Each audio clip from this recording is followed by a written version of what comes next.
Using local and simple materials in school activities makes the learning practical, affordable. It also encourages creativity, resourcefulness, cultural awareness, while promoting environmental responsibility. Good morning, everyone, especially to you, Ma'am Juvina Costello. My name is Rose Andreas, and today I will be discussing about the use of local and simple materials. So, when you heard use of local and simple materials, what comes through your mind? O unsa man ang mo pop up dayon sa imong huna-huna pag makabati ka ani? Dahon. Mga dahon. Recycle. Yes, recycle. Shelf. Mga shell, yes, correct. All you said are correct. So when we say use of local and simple materials, this means that using resources found in the community that are low cost, natural, or recycled.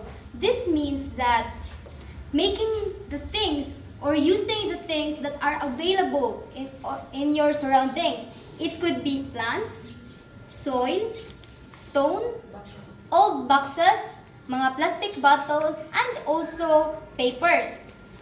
Without buying expensive materials. And also, these resources are easy to get. Kaya makita naman mo siya sa palibot. Kuan po siya kana ang affordable, kaya di naman mo kinahanglan mo palit. And also, can be found in nature or recycling. This helps creating useful and creative activities without spending much. Also, using local and simple materials promotes environmental awareness, kana ang cultural appreciation, kay you are making activities that are found in your community. So murag makuan mo ang unsa day na asong palibot unsa yung culture kay it is easy for students to make a project na kana bitong murag makarelate siya. Di ba? And then and also hands-on learning and activities that activities in the classroom that makes the learning engaging and also meaningful. Diba, there's a saying na mas maka-relate or mas maka-catch up dahil ang bata kung ang topics or ang mga activities na ipabuhat kay related gis sila ha, kay it is meaningful to them. So that's why maka-catch up sila dayon. So I have here examples of mga use of local o mga simple materials. Sa first na pictures kay dahon. As you can see, using just leaves, naka-create sila og creative na mga birds, butterflies, napay ka na ang plants na using leaves o mga branches niya o cardboard. The other pictures are kana ang ilang mo ani kanang lubi? Bagol. Bagol, oo, bagol. O kani ang kuan sa lubi ang ilang kuan sa coconut ilang gipanggamit. As I can remember, ang akong nephew, she is grade 2 students. And then nagwonder ko nganong naay murag bagol sa among balay. Tas mo ta nag-ask ko sa iya, unsa din yung gibuhat ani ingon siya gipahimo daw sila sa ilang teacher og alakansiya gamit ang bagol. So until now, even though sa school projects lang to nila, until now ang bagol iya gyapon gisudlag kwarta. Iyang nagamit ang project na iyang gihimo. So, another is kana ang mga bottles. Kinsay naka-try og himog ing ani? Di ba? Using plastic bottles instead na ilabay siya which creates a pollution sa atong environment, you recycled it. Gigamit po jud gihimo mo siyang bag-o na mas magamitan pa siya. Then kanang pwede sa siya himog duwaan.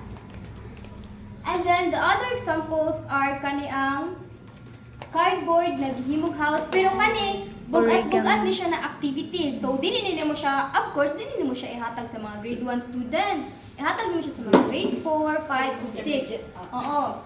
Naka-remember ko dati, gipahimo mi, when I was grade 6, gipahimo mi vase. Gamit ang either kana ang newspaper or magazine. Origami. So, using just paper, you can create something that is creative. na appealing sa mata bisag para sa uban dili siya useful, but for you it is useful. So you're doing how do you call what? Ano tawag ano? Using? Oh, you're using something na kanaang bag-o sa pananaw sa ubang tao that makes them realize na ay pwede din siya himuog ing ani, di ba? So to further understand the discussion, I have here or I prepared a video. So first the video. Bunsay. Wait up. Ay, di siya na-play? Iyan to sa pa. Wait up. Kung pag-play ano? Labayanan. Ano ba siya? Sabi lang, ito karang. Sige. So, as you can see sa pictures, using katong ligid, di ba, kabantay mo kung sa inyo nakagamit ba mo ligid, naghihimong tamnanan? Yeah. Sa school. Napagay sometimes, ang ligid himon kay siya murag kanaang... Duyan. Duyan. Kanaang murag, sitawag na, kanaang Fence? murag fence. Kaya gupit, murag gitunga-tunga lang siya. Oo. Tapos another example is, kaning... Before. Lata.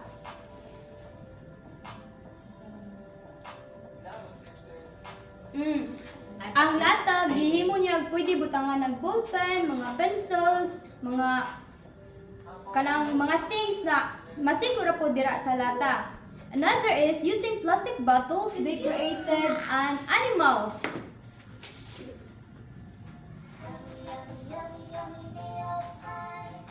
Mga cute kaayo. Can you imagine na in just sa plastic bottles naka-create mo mga ingana?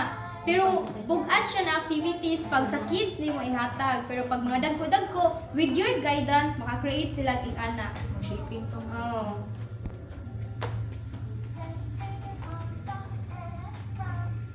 So, in conclusion, the use of local and simple materials is a practical and creative way in supporting the learning and the activities. It helps to save money. Kay syempre di naman kamo palit kay makita raman nimo siya, and also it promotes environmental awareness o kanaang what do you call this one? Resource. Protects the environment and also building or strengthening the connection between the students and the community. So, do you have any question, everyone? So, in that case, that is the end of my report. Thank you.